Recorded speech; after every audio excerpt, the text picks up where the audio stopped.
Hi everyone, I'm Paige Abbott and this is your weekly recovery message on the topic of there's no time.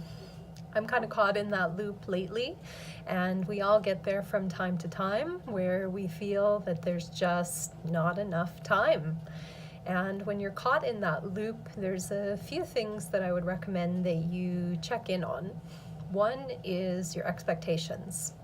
What are you expecting to be done within a day, within an allotted time frame? And if you're feeling like there's not enough time, chances are that you may have unrealistic expectations for that time. So you may be shooting on yourself that I should get A, B, C, D, E, F, G done within a certain period of time, yet in reality, A, B, and C alone may take up that whole time. So to keep trying to live in that place of expectations that don't fit reality, it's going to generate a lot of feelings, resentment, frustration being two examples, but also just that feeling of being really rushed and being pressured.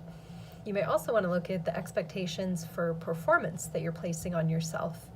There may be some perfectionist kind of tendencies where, again, expectations of what's realistic do not fit with reality. So what you're putting pressure on yourself to do just may not be even possible, or it may not be possible within whatever deadline that you've assigned to yourself or even had put out there from external sources. The second thing to look at are your boundaries. Are there things that you can be saying no to? So almost doing a kind of triaging of sorts of your life to really look at the priorities. What needs to get done first? And then even making a list for yourself. What needs to get done first, second, third, etc. And then figuring out where those can be slotted in terms of time frame. Another thing to look at when you're feeling really rushed is self-care. Are you taking care of yourself? And of course, whenever there's stress, whenever there's pressure, self-care is one of the first things to fly out the window when it's actually the thing that we need the most at that point in time. So for example, you may sacrifice your self-care time thinking, well, I don't have time to meditate or journal or go to a yoga class because I have these other things that I need to get done.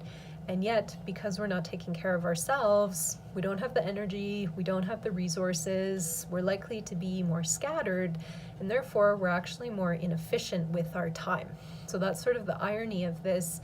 If you invest that time in self-care, you will be typically more efficient and more productive with the remaining time that you have. The worst thing to do is to just sit and try and push through when you're feeling fatigued, when you're feeling rushed or pressured. The best thing to do is to actually stop.